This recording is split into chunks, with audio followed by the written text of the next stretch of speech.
Good afternoon, everyone. It is Wednesday at 4 o'clock again, and we are here to discuss another session of the videos that John Clayton has provided for us entitled, Does God Exist? He has, to this point, introduced his overall topic for this series of lessons that we have begun, and he has also spent the last two lessons on the cosmos, that wide, vast array of stars and planets and all of those heavenly bodies that are out there beyond our existence that we know here on this earth.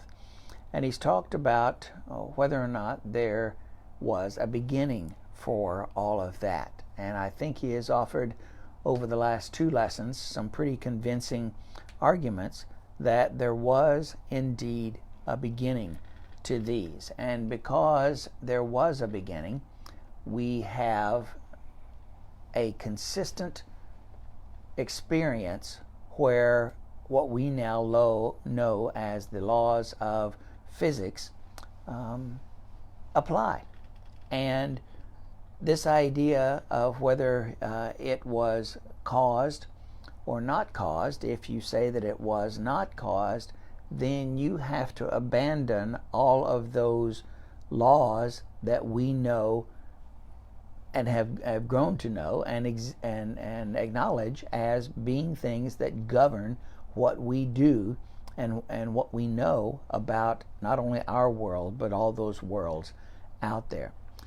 If it was caused, then it was personal, or it was an impersonal cause.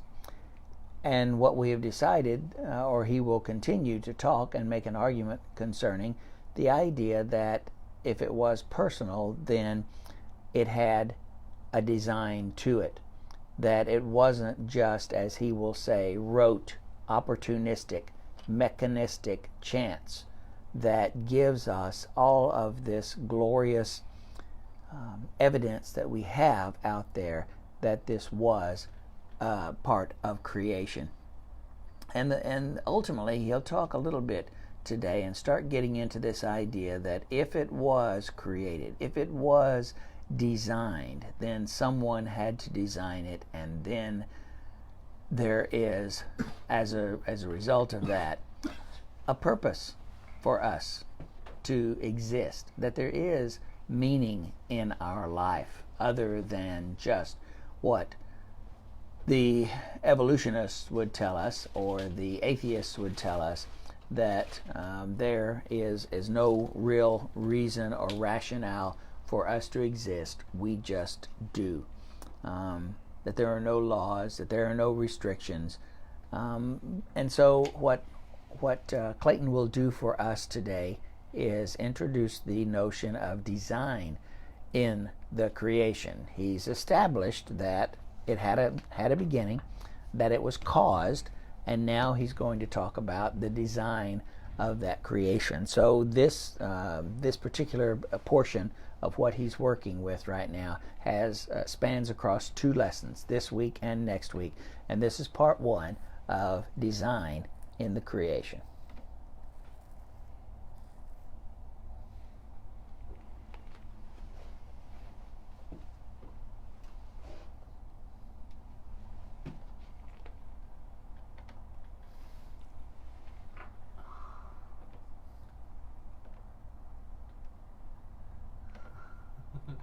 Technical difficulties. Give me a second.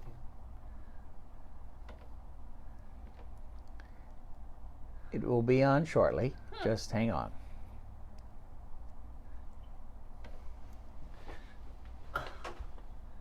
This is why we have all this stuff keyed up beforehand, so it doesn't do this. That's right. I had done that already, but for some reason it went away on me. Just a second.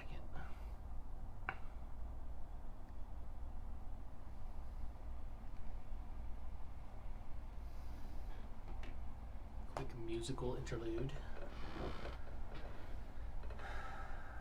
Aha. Okay. Here we go.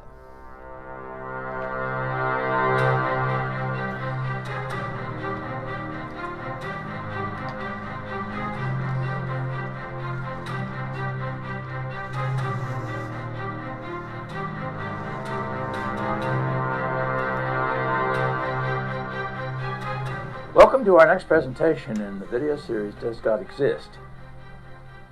In the previous couple of videos, we've looked at the viewpoints of beginnings. We started with the philosophical assumption that you're willing to admit reality. That's all we're doing. We're not coming from a biblical perspective. We're not coming from the perspective of a preacher. I'm not a preacher. I'm a science teacher. But we're assuming reality. I think it's important to keep in mind the fact that this is not a discussion of absolute proof. You know, absolutely, you can't prove to me you exist. If you want to play those kinds of games, somebody says, well, look at me. And I say, well, how do I know you're not just a fancy hologram? Maybe we're looking at virtual reality. You know, if you want to play those kinds of games, you can do that. It's like the old story about the philosophy professor that tried to call roll, and every day the class got derailed because the students wanted to argue with him about whether they were really there or not. And you know, that's not the kind of thing we're doing. We're looking at a very practical line of evidence, assuming reality. And if we assume we exist, then there are some choices to be made. What do we believe about how we came to be? Was there a beginning to time, to space, to matter, energy, to the cosmos as a whole? Or has it always been? We've looked at the scientific evidence. We've seen there is massive evidence that there was a beginning to the physical universe. Quantum mechanics and things that have to do with some of the modern discoveries of superstrings and brains and things of this type lead us to discussions of how that process might have been. Let us understand that different laws, nonetheless laws, of physics may apply to the very small world of neutrinos and quarks. But the discussion we're having is the discussion of the physical, tangible world in which we live. It had a beginning. Was the beginning caused, or was it not caused? We've seen that if you look at the suggestion that it's not caused, it means that you're invalidating all known conservation laws of science. The conservation of baryons, the conservation of matter energy, angular momentum, electric charge. All of the conservation laws go out the window, and that invalidates virtually all of known science. And I would suggest to you that a person who says they're looking at evidence, they're dealing with science and with the world in which we live, cannot rationally hold to that position. It was caused. And our last question, which we're going to spend quite a bit of time on, is what has to be the nature of that cause? And there's several dimensions to this. The first question is it a personal cause, or is it something that is not personal? If it's a personal cause, then there would be design, there would be planning, there would be intelligence in the creation in which we see. If it's not personal, then everything is the result of rote, mechanistic, opportunistic chance. But there is no intelligence, there is no purpose, there is no design in the creation in which we exist. I try to point out to you that at the college level and at the high school level, we get a pretty heavy indoctrination with the idea that we are just chance. We looked at the discussion of Richard Dawkins in his book, Rivers of Out of Eden, and saw that in this college level book, there is a very direct statement to the idea that everything is a result of blind chance. This is a statement from a junior high school science book, a statement by Huxley, which says it eloquently. And I tried to point out to you at the end of our last presentation that this is not a statement of science. This is a statement of personal religious ideology. Now look at this statement. The philosopher who finds no meaning in the world is concerned to prove that there is no valid reason why he personally should not do as he wants to. For myself, the philosophy of meaninglessness was essentially an instrument of liberation, sexual and political. You want to justify a sexual lifestyle? Get rid of any notion of God. I've had students in college lectureships come up to me sometimes and say, I really can't argue with anything you said, but I don't want to change my living arrangement. In other words, they want to justify a sexual lifestyle by denying the concept of there being design and purpose in the creation. Politically, you can embrace anything if you reject the concept of us having a purpose to exist. And I would suggest to you that there has been a great deal of turmoil and suffering politically in the world because leaders have, in fact, embraced such a viewpoint. But these are moral, religious, political concepts that have to do not with science, not with evidence, but with the choices and beliefs of human beings on a very different level. What I'd like to do is show you some of the evidence that I think suggests that there is design. Now, I've said this before, and I want to say it again, and I'll probably mention it several more times. We're not suggesting this is a way of doing science. This is an apologetic. This is looking at the answer to the question of is there purpose in the creation, or is it all driven by blind mechanistic chance, as Dawkins and Huxley have stated in the material we have looked at.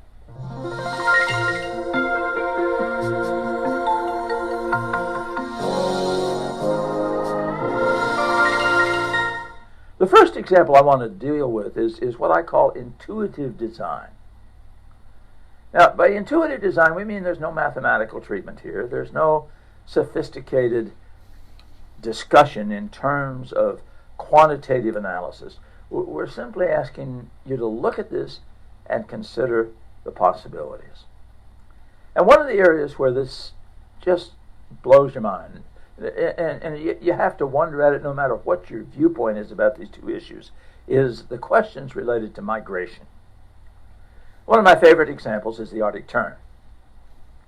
Here is a relatively small bird that travels every year from its summering areas in the northern part of the United States and Canada to the southern end of South America. That's a distance of 12,000 miles one way. So every year this bird is flying 24,000 miles round trip. The question is, how do they do this?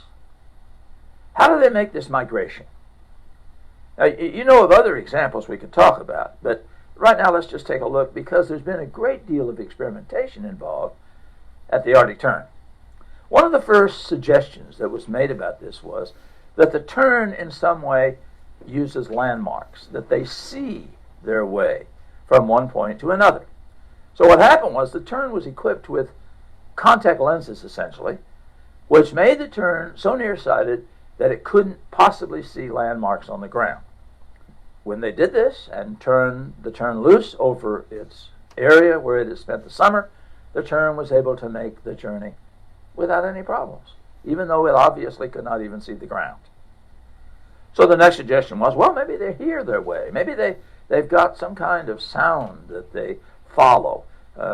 Wind blowing through mountain passes, water lapping on shores. Maybe there's a sound initiative here. So they equipped some Arctic terns with earmuffs, essentially, which made the sound around them so obtuse that they couldn't possibly follow it.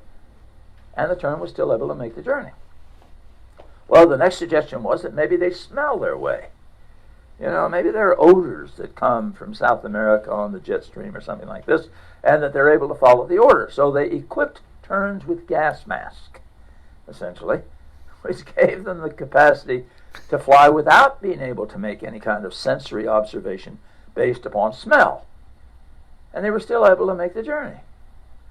Well, then the next suggestion was, well, maybe they're using the Earth's magnetic field. We know that almost all living things have magnetic domains in their brains or in other parts of their anatomy which enable them to do some navigation. So the idea was, well, maybe they're using the Earth's magnetic field. So they put magnetic scramblers on the tern.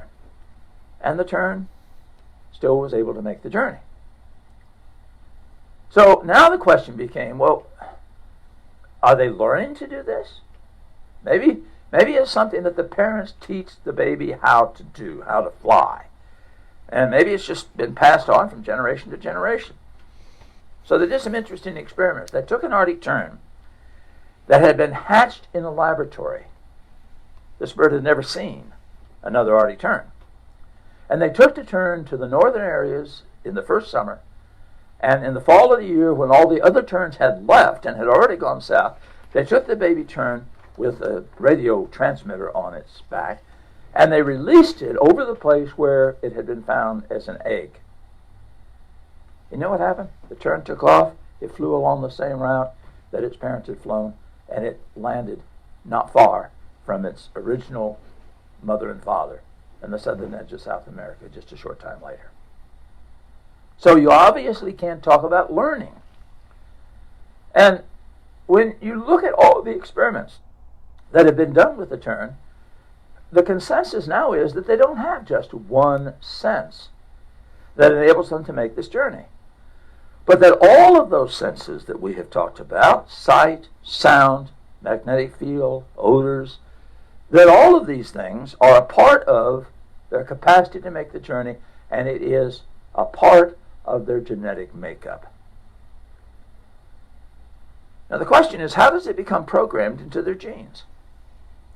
You have to realize that this process of being able to make the journey is indigenous to a variety of different animals, and it has some very definite purposes involved in it. It's just not a matter of nesting areas, it's also a matter of food. It's also a fact that the Arctic tern supplies and supports more than one ecosystem. The tern supports areas in the far north where the eggs are used as a food source for many different animals, including the Arctic fox. The tern provides fertilizer for plants because the soils in those areas are extremely deficient of minerals. The tern is a vital part of not only the system in the far north, but also in the far south. You see, logic would say, well, there's no reason for the tern to fly 12,000 miles. If all they're trying to do is to get away from the cold, why don't they stop in Miami like everybody else does? I mean, there's no reason to add 6,000 miles to the journey if all you're trying to do is to get away from the cold. But they provide for the two ecosystems very far apart by making the journey. There is a logical reason for it. It does not involve learning, because as we've indicated, the experiments have shown that they can do it whether they've had contact with the parents or not. It does not involve any kind of survival technique, because they wouldn't have to go all the way to the South Pole, essentially, to get away from the cold. They could stop in tropical areas. I suggest to you there's a logic, there's a reason, there's a purpose, there's a design in them making this journey. Now, there are smaller forms of life that do this in incredible ways. I'm sure you've heard about the monarch butterfly. Here is a very small insect that has learned to do this by a very similar type of process. The butterflies spend their winter in a very small area in Mexico. And if you've read National Geographic or the Smithsonian Magazine, there have been many discussions about the ecological concerns of what's happening in the nesting areas of the butterflies. What many people don't realize is that these butterflies come from widely different areas. Many of them come from the eastern United States and even into Canada. They fly together en masse as the milkweed that they feed upon ripens to the area in Mexico where they spend the winter. It's fascinating to look at the research that's been done on this. When they have a tailwind, they fly high so the wind pushes them along. If they're running into a headwind, then they fly close to the ground, minimizing the effects of the wind. The question is, how do they know to do that? How is that programmed into their genetic makeup? Their timing is perfect. But you have to realize that it's not one single butterfly that makes the journey up and back. The butterflies have laid their eggs. There have been the caterpillars produced. The caterpillars have spun their cocoons. New butterflies have come about. And yet all butterflies have come about with the capacity to make the journey. Obviously they don't learn it. Obviously the senses that they use must again be multiple, but unlike the tern, they have a different set of criteria in this case, how they fly relative to the wind, the speed at which they move, and their food sources, all of those things are a part of their migratory journey. Salmon, who apparently primarily use smell as a basis of locating their parent stream, do a very similar thing. The number of animals that do things by migration is absolutely huge. And there have been wonderful, wonderful books, there have been wonderful television programs dealing with the migration process and how this is built into the genetic material of the animals to be able to do it successfully, not only providing for them, but providing for the ecosystem. When I was in Alaska, I learned firsthand how important salmon migration is to the entire ecology of Alaska. The food sources for the bears, the materials that are necessary for the plants to grow. Without the salmon, the ecosystem as a whole would not survive. I suggest to you there's purpose here. There's intelligence there. To try and formulate a chance model to do this is extraordinarily difficult. I didn't say impossible. Obviously, people have given explanations based upon chance. But I suggest to you there's an intuitive evidence of design that as you watch this happen, you have to ask yourself, can this really be something that is developed on the basis of chance? Some will say yes. I suggest the answer is no. Let me give you another example. There's two basic kinds of mammals. One kind of mammal is a mammal like me, a placental mammal. A placental mammal is one in which the baby is born basically fully formed, but basically helpless. I developed for 9.5 months inside my mother. And when I came into this world, I weighed 7.5 pounds and I had all my equipment. I had my eyes, I had my ears, I had my nose, I even had hair at that time. I was fully equipped. Now, the other kind of animal that we're talking about here is a marsupial mammal. And the classic example is the kangaroo. When you see a picture like this with a baby in the mother's pouch, that's not a baby. As a matter of fact, essentially that's a teenager.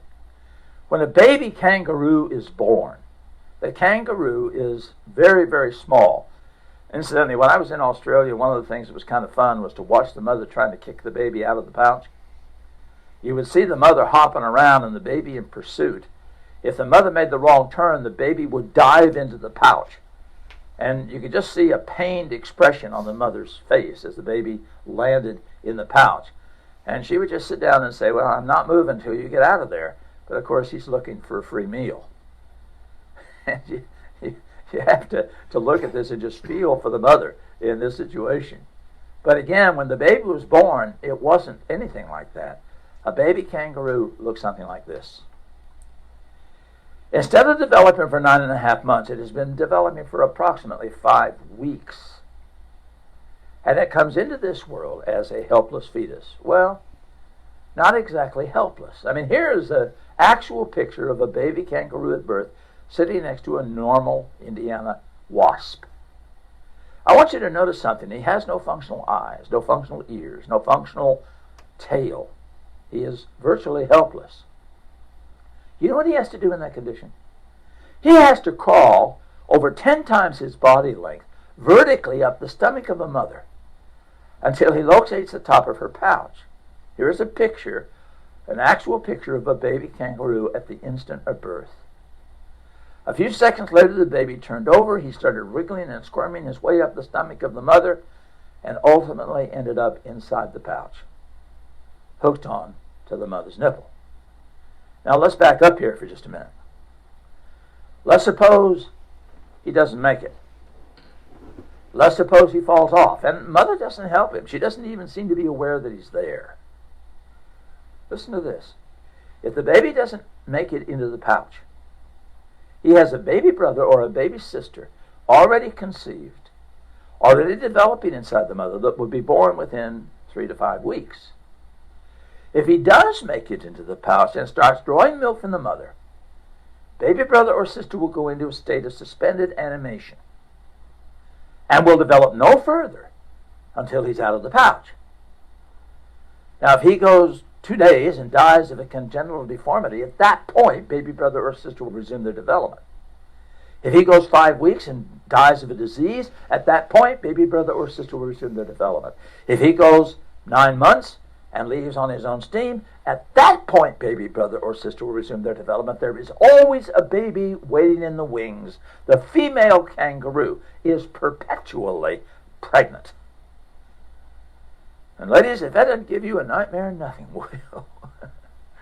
You engineers thought that you set up the first backup system. Here's a backup system that defies anything man's ever done, and engineers will be the first ones to tell you that backup systems are much more difficult to engineer than primary systems.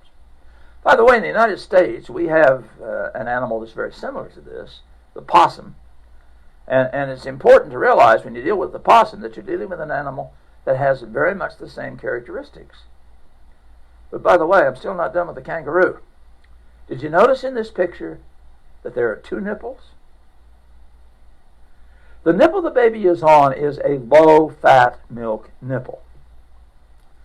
The larger nipple there is a high-fat milk nipple, which is some 20% higher in fat content than the small nipple. Now, when the baby comes into the pouch, he has to get the right nipple because his body cannot metabolize the high-fat content of the large nipple. No problem.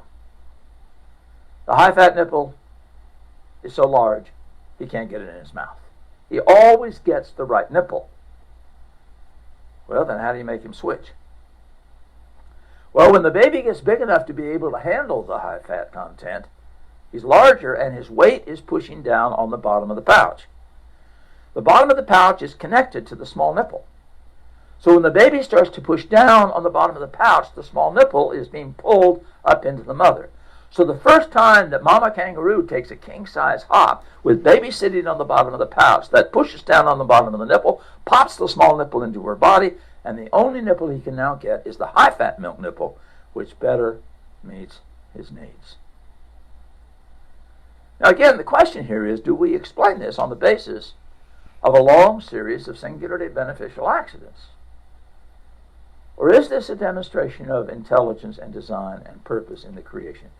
That's an intuitive answer. People, depending upon their prejudice on these things, will give different answers. But it is an interesting example of design.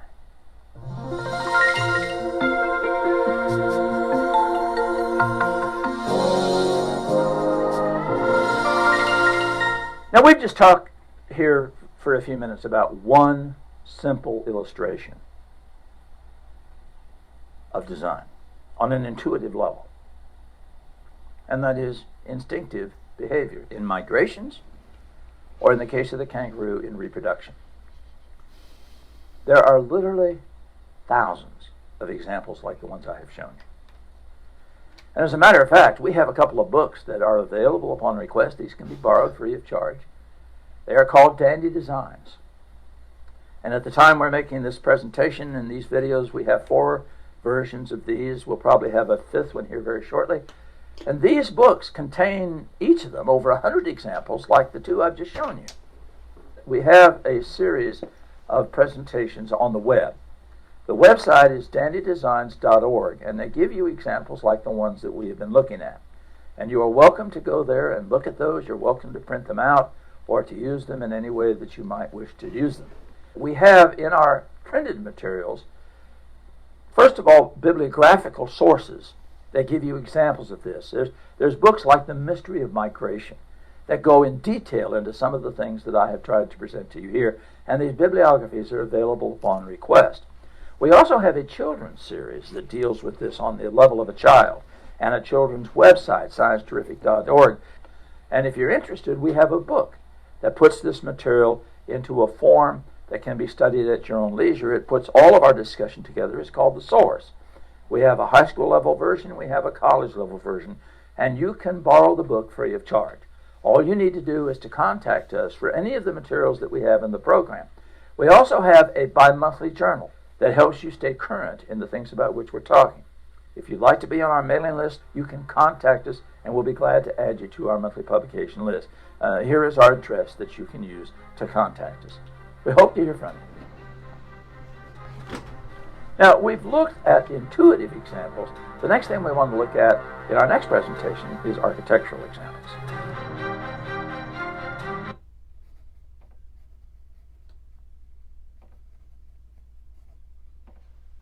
So, as Chris moves the camera around so that we can see one another and talk.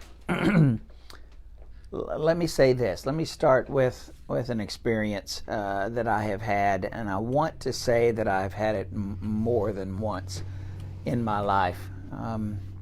In discussing religious things with people, and in discussing this particular argument with people, there comes a point in the argument, or can come a point in the argument, where the person says, well, I see why you believe the way you do, but I don't see it that way. And that is almost a point of impasse, where I feel, and there may be another explanation for it, that the person is not willing to accept the evidence that is in front of them. Truth is absolute. I don't think truth is relative. You can't see two things differently and both of them be truth, be factual, be the way it is. And so when you come to an impasse like this in your discussions with individuals, I'm going to offer my rationale for why this exists. And it deals more with that person's unwillingness, that person's inability to say, I am wrong. I have been wrong for a long time. I choose not to submit myself to a religious answer on this question or these questions, even though the evidence points in that direction.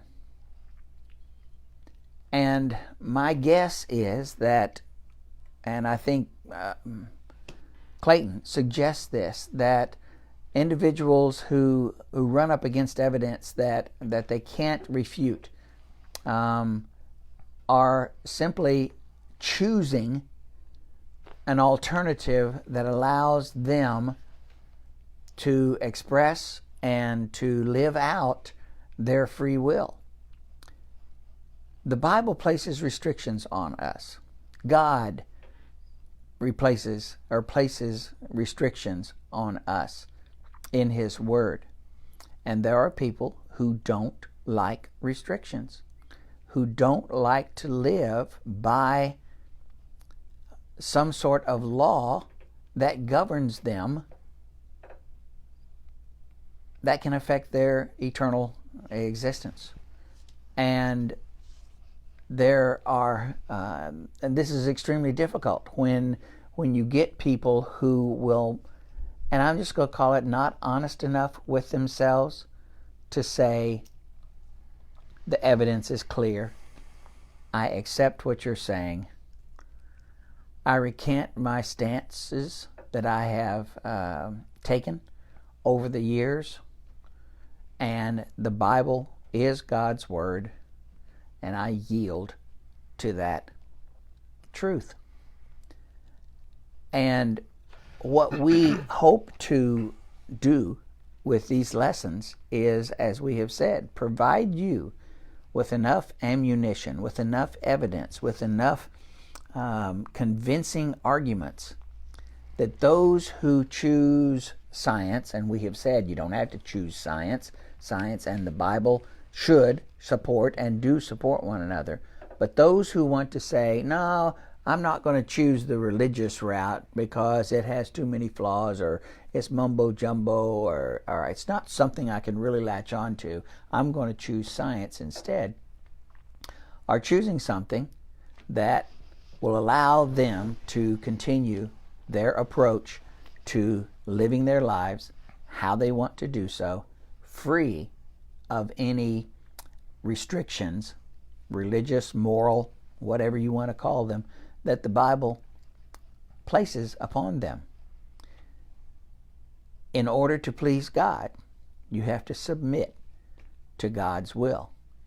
And the Bible requires you to de-emphasize self and take His will over our will. And that's not an easy thing to do, especially if you have lived for a considerable amount of time yielding to your will and not someone else's. We do it, however, in society. We obey laws that we have in society because we want to dwell peacefully with those around us. We don't want to spend our lives in jail or in prison or in a situation where it ends up hurting us. But yet we will not do so from a moral standpoint, from a religious standpoint, where God places those types of restrictions, and call it a burden if you want, but it's not a burden. It is a freedom, actually, living within the will of God. So I'm offering that as a general opening statement. Chris, do you want to add anything to that? Yeah. Excuse me. If we're fair-thinking people, you've got to look at the evidence that he's presented and think, even if you're an atheist, even if you don't buy into everything the Bible says, you don't really know whether God's out there or not, you've got to look at the evidence, just the logic that he's presenting, and at the very least, it pokes some holes in your thinking.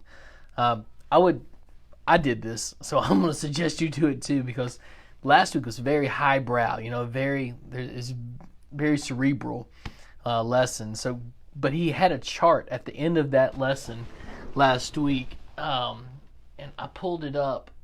I made my own little copy. If I can pull it up real quick, that'd be nice. But it started off with this idea that the universe is eternal, but it can't be eternal because the stuff that makes up the stars is burning up. So that doesn't make sense. So it's not eternal, so it had to have a beginning. So it had to have a cause, right?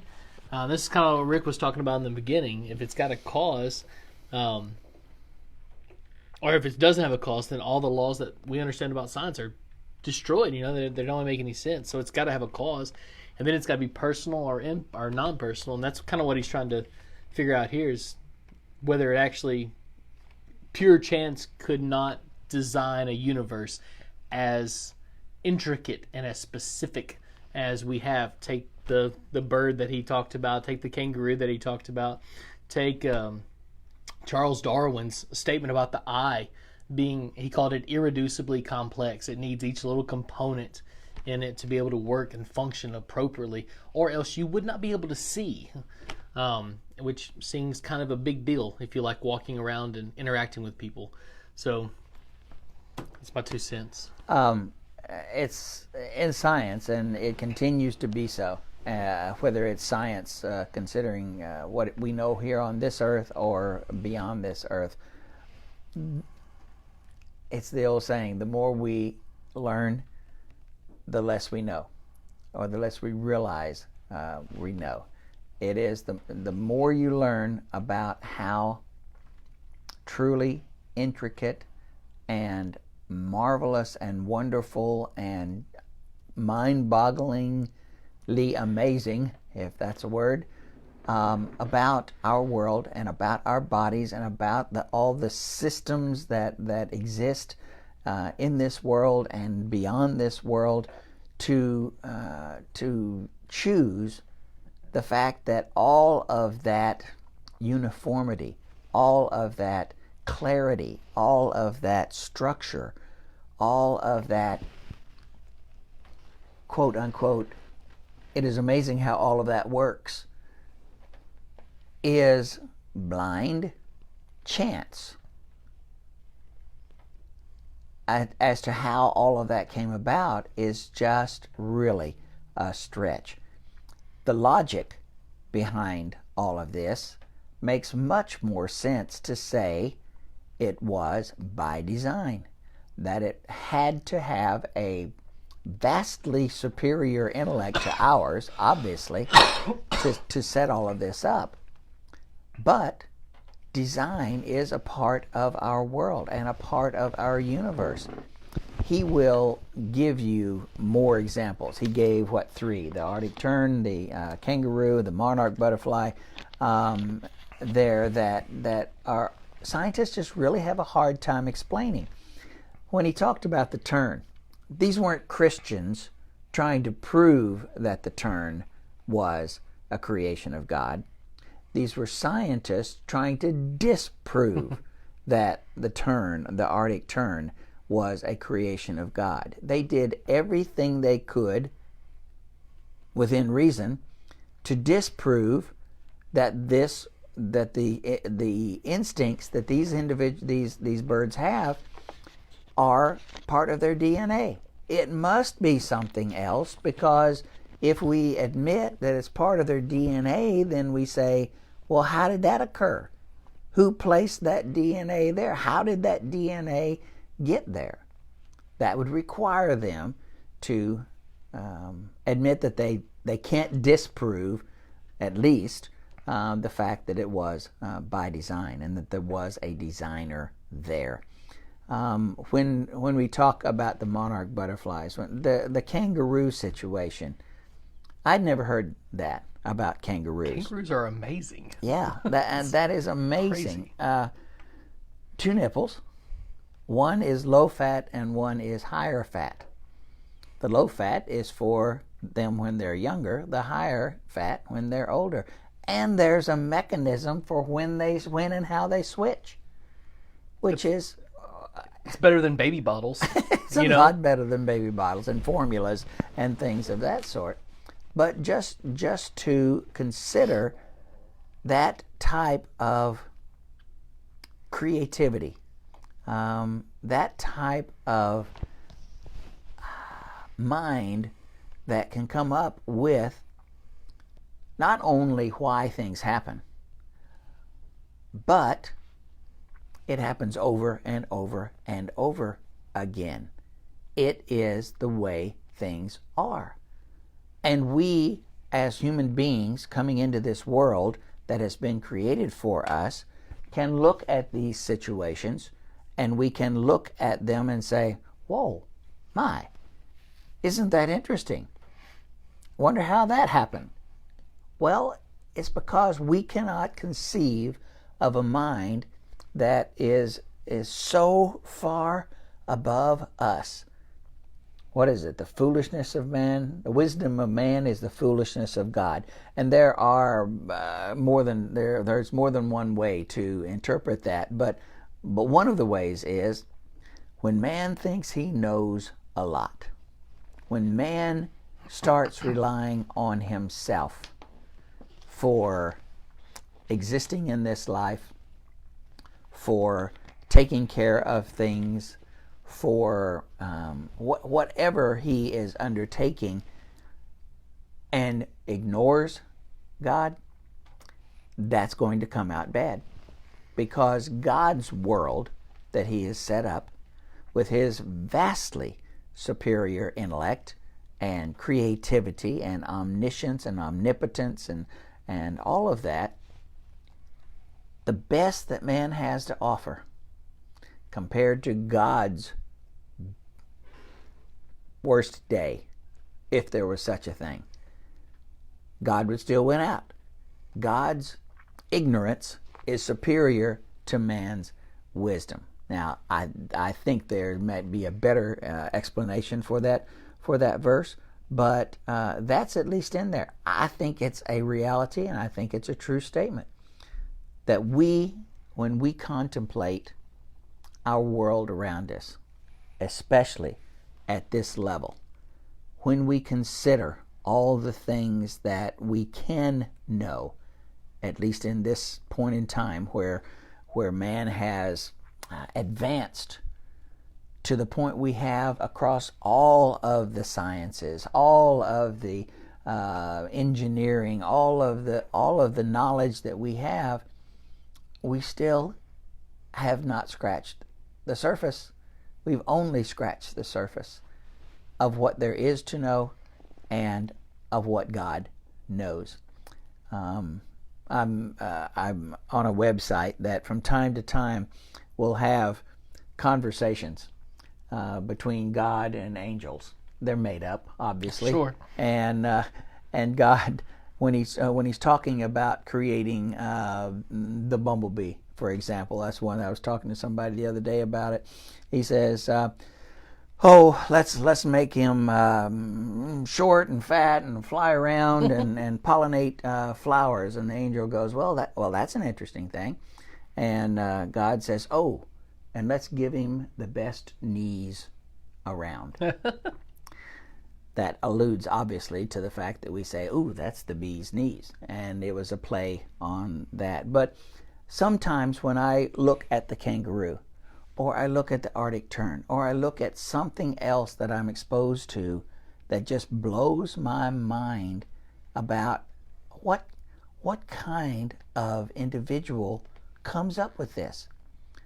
And true, I am limited, severely limited by my human characteristics and the limitations on my understanding and my knowledge and my ability to even contemplate some of the things about God. But it should humble us as a result to think, who are we? If God did indeed create us, and we talked about this last week or the week before, where Job is concerned, who are you to question why God does something? Our attitude should be, as it has been said, God says it, I believe it, and that does it. I think that's the three, and that's all that we need to worry about. Now, true, there's benefit in delving into His Word and understanding as best we can why God would deal as He did with the Israelites, or why Jesus lived the life He did, why God would send His Son to this earth to die for mankind who had rejected Him. He came to His own people, as John says in John 1, and they rejected Him. He came to save their souls, and they rejected Him. Members of His own family questioned whether or not He was crazy, out of His mind. So, and we as human beings say, why would God do that? And the overarching and ultimate and should be satisfying answer is, because He loved us. Because we are His creation. All of this is His creation. And He wants us to proclaim His greatness the same way that His creation does. You can go back through and you can buy that guy's books. He mentioned having 5 books. They're all on that website. I think it was dandydesigns.org. But you can go back through and you buy all 5 of them for $15. So I'm probably going to do that today. Yeah, if John Clayton was out to make money and live a luxurious life, he's pretty bad at that. He's not doing a very good job. When I first started looking at this series, I said to myself, rather obnoxiously, John, couldn't you have found a better shirt, or an undershirt that at least comes across evenly? And I think, well, that's a really stupid way of looking at who he is and what he has to offer. He appears to be, to me, an extremely humble, dedicated Christian who only wants to provide what he has been able to learn in his life to other individuals so that they can, number one, strengthen their own faith in God, and 2, be able to discuss with others why science supports the Bible, and we can believe both. We don't have to make that choice. I always go back to that example he gave, I think, in his first lesson, where the strong physics student in high school came up to him and said, "Boy, I'd love to be, teach physics one day. I'd love to be a physics, a person who was, what is a person who... Physicist? A physicist. All I could think of was a physician, a physician, and that wasn't it, a physicist." And he said, "Why not?" He says, "Well, my dad's, preacher, and my religion won't let me." And he said, that's a ridiculous conundrum. You have created a false option there. The two of them support each other. And Clayton makes the very strong point that if they don't, then could be that the Bible is wrong. Something's messed up. The Bible was created by God. This world was created by God. And if the two are not in sync, if the two don't support one another, then we have problems. Misinterpreted the evidence. Yeah. Some of the questions on the sheet that he didn't deal with are questions.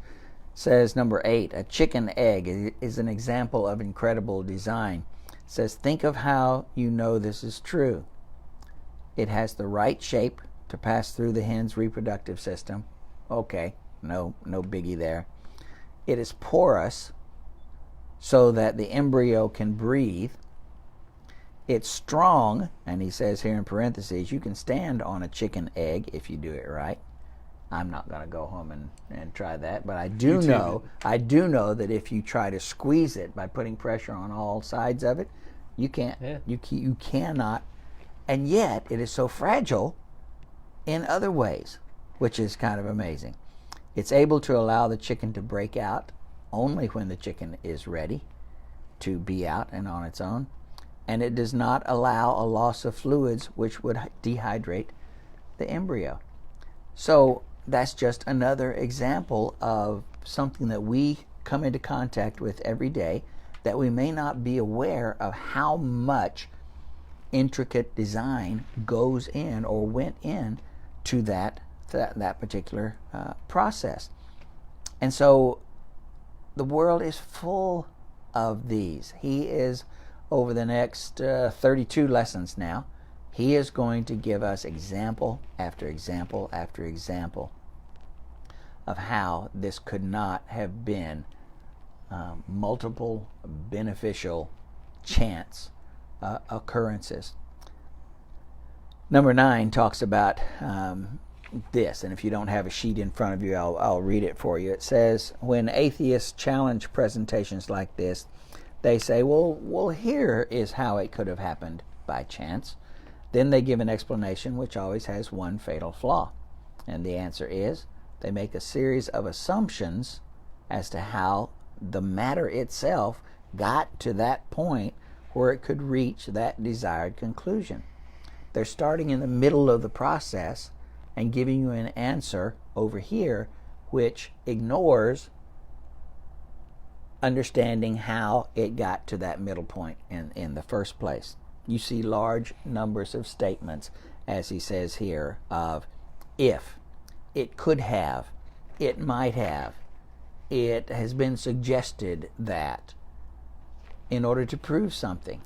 And as I said, I think last week, it blows my mind that scientists are so adamant about adhering to the laws of science, adhering to the structures of research in order to prove that something is true, yet when they get into areas of evolution, of religion, of design in the universe, they start using these terms. Well, it could have been this, it could have been that, well, maybe it was this, and they cannot provide the evidence that science needs to provide to back up their particular stance on something. Being able to do what I want to do without ramifications and without judgment is a pretty strong motivator. Yeah, that's true. The last question on the sheet says this: there is death, violence, and suffering in nature. Does this not show a lack of design? And you have heard people say, I don't want to believe in a God who would allow a child, to suffer and die, or thousands of people to suffer and die. And he offers this in response: death is not the ultimate tragedy. There is increasing evidence that much of what we interpret as tragedy in nature is the result of man's interference, not God's design. Now, I'm not saying that things don't happen in nature, that some people, my wife has a hard time watching nature programs where you have one animal killing another animal, and that can be gruesome, and it can be disturbing to watch something like that. But it's a fact of life. That's how that animal who was doing the killing eats and lives and survives. In normal situations, animals do not kill each other except to eat. And he says in parentheses, I'm sure you have your own view of this, and we will explore it more in later programs. So his point at this stage in these lessons is to repeat: we exist. How did we come about? How did all of what we have come about? Was it caused, or did it just happen? If it caused, was it personal or non-personal? If it was non-personal, then we have trouble explaining an awful lot of things that occur in this world. If it was personal, then we have to answer the question, who was that? And one of the ways we do that is through the design argument that he is talking about. Only a God with the power that our God has could create all of this out of nothing, and it to work like a clock, which is a man-made object, obviously. But when we talk about, when you take the back off of a clock and you've got all of these things and sprockets and things going back and forth, to the untrained eye, you go, how in the world would anybody ever put something like this together? Well, man did that. But man can't create that watch or that clock without the materials already there. God, and this is an extremely weak example, creates all the materials from nothing for everything that exists. So, next week, we are going to talk about, as he said, this was intuitive design today, giving several examples and saying our own intuition says, yep, must have been design. Next week he's going to talk about architectural design, which will introduce another aspect of design which adds to the evidence that our world was indeed created, and it was created by something far greater than we are or can even understand and comprehend. You'll be able to find these on our YouTube channel, on our podcasts, on Spotify and Apple Podcasts, by calling our phone number, 304-278-0763, or, of course, on our Facebook page right here. That's it. We'll see you next Wednesday at 4 o'clock. Thank you.